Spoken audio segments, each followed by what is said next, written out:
termasuk tajuk kecil yang baru, iaitu hubungan antara manusia dengan Rasul-Rasul.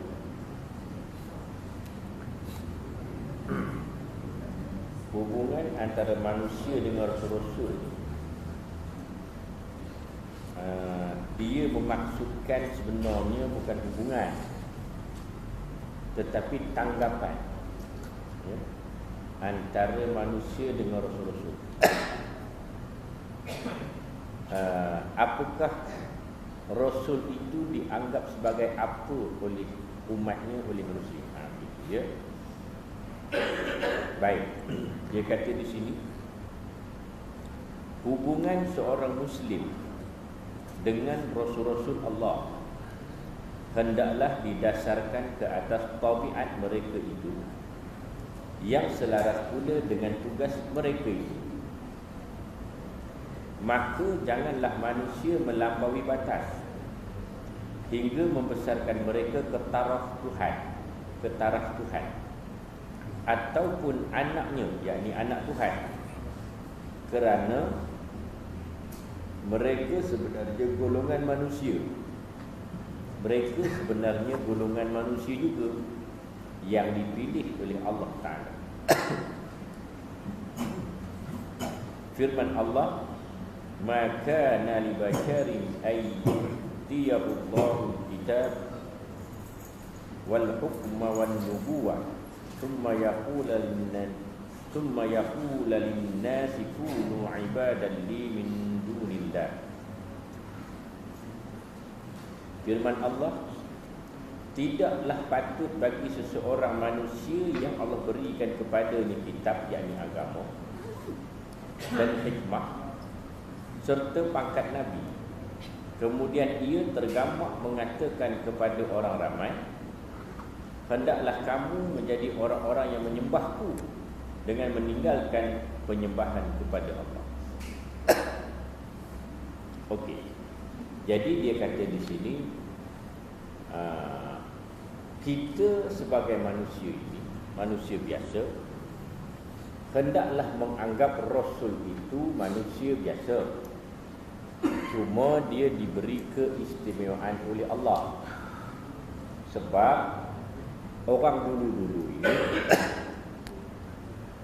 ada yang menyanjung Nabi ini, menyanjung Rasul itu, sehingga menganggap mereka itu Tuhan, ataupun menganggap mereka itu anak Tuhan.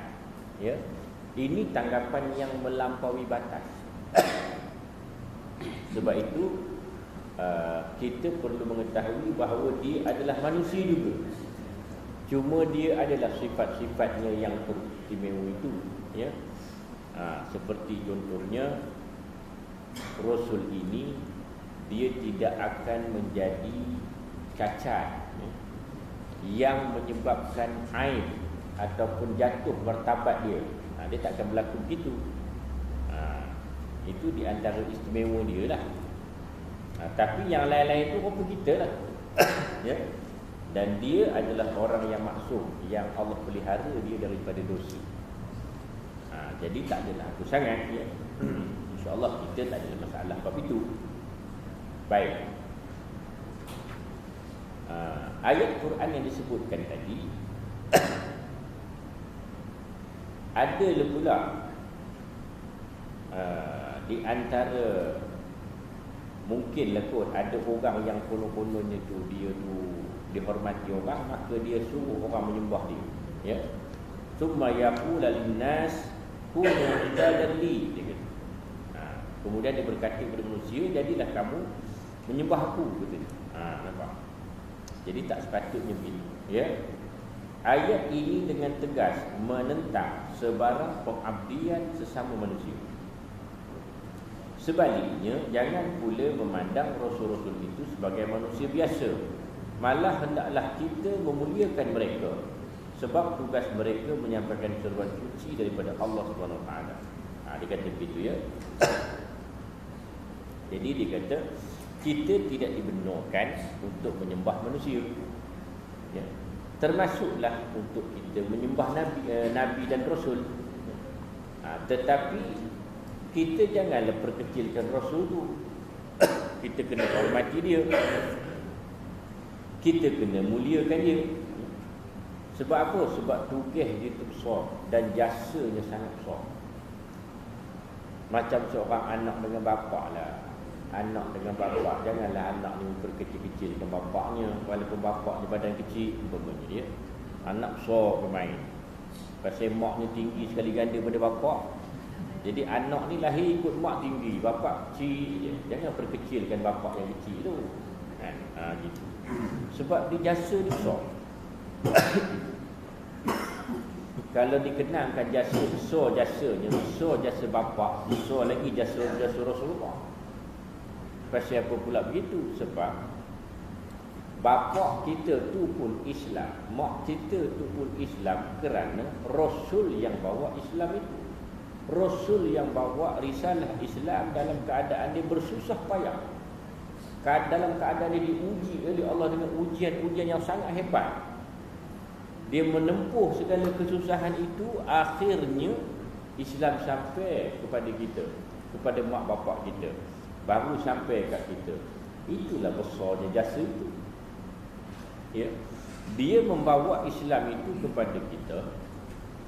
Besarnya iman dan Islam yang dia bawa itu jangan dibandingkan dengan duit. Ya. Kalau orang yang dah memang orang kata hidup tu memang hidup mati dalam Islam ni, bagilah 10 juta pun agar dia murtad, dia takkan murtad pun.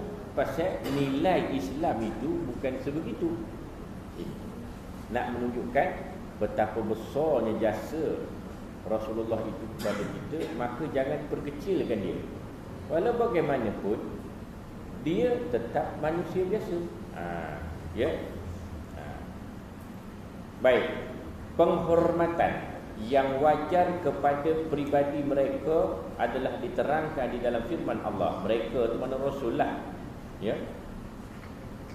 Seperti mana firman Allah, ya ayyuhallazina amanu la tarfa'u aswatakum fawqa sawtin nabiyyi wa la tajharu lahu bil qawli ka jahri bil qawli ka jahri ba'dikum li ba'din an tahbata a'malukum wa antum la tashkurun. Surah Al-Hujurat. Wahai orang-orang yang beriman,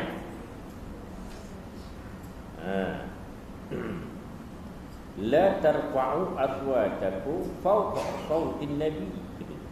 Janganlah kamu mengangkat suara cakap kamu melebihi suara cakap Nabi. Dan janganlah kamu menyaringkan suara semasa menghadapkan cakap kepada setengah ni yang lain. Larangan yang demikian supaya amal-amal kamu tidak hapus pahalanya sedang kamu tidak menyedari. Baik. Ini satu adab yang diajar oleh Allah kepada kita terhadap sikap kita bila berhadapan dengan Rasul dan juga sesama kita. Dia kata bercakap dengan Nabi, jangan suara tinggi pada suara Nabi. Pasal Nabi ni memang orang yang cukup beradab, ya? Jadi suara dia tu tidaklah kuat. Kita jangan terlebih kuat daripada suara dia. Maknanya bila ayat Quran begini turun, dia menjadi satu syariat. Kalau saja kita tinggikan suara, hukumnya berdosa. Bila dengan Rasul ya? Dan bila dengan Rasul itu dia pesan jangan tinggikan suara lebih pada suara Nabi. Dan dia sambung lagi itu, dia kata bila bercakap sama kita pun jangan nyaringkan suara. Ya? Jangan nyaringkan suara kerana supaya amal-amal kamu tidak hapus pahalanya sedang kamu tidak menyedarinya. Apa maknanya tuan-tuan? Ini satu peringatan yang penting. Ya? Maksudnya meninggikan suara, menyaringkan suara bila kita bercakap dengan orang yang ada depan kita, ya, mungkin dalam keadaan-keadaan yang tertentu, iaitu keadaan yang tidak selayaknya kita meninggikan suara. Maksudnya di sini ialah umpamanya di dalam perbincangan ya, dalam mesyuarat umpamanya, dalam kita nak mendamaikan orang umpamanya, dalam majlis-majlis yang tak sepatutnya suara tinggi ya, bila suara kita nyaring, mungkin ada kala ketikanya perlu begitu. Habis itu yang mana yang nyaring yang tak dibenarkan ini? Yang nyaring yang tak dibenarkan ini tuan-tuan, yang pastinya ialah nyaring yang apabila nyaring itu berlaku, orang yang di depan kita, yang kita bercakap itu terasa hati ya, ini. Dalam mesyuarat pun bersembang elok, tiba-tiba tinggi suara kita. Sedangkan tak tinggi pun boleh, kita meeting pun masalah. Tapi memanglah zaman sekarang ni dah canggih kan. Dekat parlimen pun dia baling-baling kursi okey lah tu. Tapi sebenarnya Islam tak ajar begitu. Cakap elok-elok, benda mesyuarat, orang boleh terima kan? Jadi maknanya bila terjaring suara, ada yang tersinggung, ada yang terguris hati. Maka kita khawatir perbuatan itu yang sepatutnya tak jadi apa-apa masalah, rupa-rupanya kerana perbuatan itu Allah akan bilik sedikit demi sedikit pahala kita. Itu kita risau tanpa kita sedar ya? Jadi maknanya tuan-tuan, kalau kita bercakap daripada ekoran daripada adab kita dengan Rasul, akhirnya menjadi adab sesama kita. Bercakap, kalau benda itu tidak perlu nyaring suara, jangan nyaringkan suara. Jangan tinggikan suara. Sebab kalau terasalah orang yang berurusan dengan kita itu, nanti pahala kita ada yang Allah potong. Itu rugi. Ya, ini. Jadi tuan-tuan, kita kena faham begitu. Kalau perlunya kuat, mungkin ya, kadang-kadang kita bersembang dengan kawan-kawan di kedai kopi umpamanya, mungkin di kantin pejabat ke, ataupun di padang-padang permainan ke. Kadang kita bercakap, kita bergurau, suara kita tinggi, suara kita kuat, tetapi benda itu tak menyinggung dia, bahkan dia pun suara dia kuat juga umpamanya, dalam keadaan bergurau dan sebagainya ya, dalam keadaan bermain umpamanya, itu terpaksalah jerit kawan tu jauh ya. Tetapi tidak ada menyinggung apa-apa. Saya faham itu tidak menjadi masalah, tak menjadi masalah. Yang menjadi masalahnya bila suara tinggi, dia terasa hatinya, di situ jadi masalah. Sebab itu kalau boleh tuan-tuan nak marah orang tak ke mana pun, kalau agak-agak dia terasa, janganlah suara tu tinggi benar, lembut aja cakap ya. Saya minta maaf dah, saya tak boleh nak luluskan cuti kamu ni, sebab pada masa itu dah ramai cuti. Tuan ni kata tolong lah tuan, saya perlu guna cuti tu, minta maaf banyak-banyak, tak dapat nak tolong kamu ya. Sakit hati kau terdengar, tapi lembut je suaranya. Harap-harap tak ada lah kena potong markah pahala ni. Pasal suara tu tak nyaring walaupun dia terasa. Ya, ini. Jadi maknanya tuan-tuan, kita kena faham untuk adab ini. Dan sememangnya kalau kita berbincang, bersembang, semuanya suara tinggi, dia sebenarnya tidak boleh menjadi suatu penyelesaian kepada masalah itu ya, perbincangan tidak akan menjadi ya. Di dalam bab komunikasi ni tuan-tuan, dia ada satu sifat kepada orang yang nak berbincang ini. Ya Allah. Ini sudah banyak.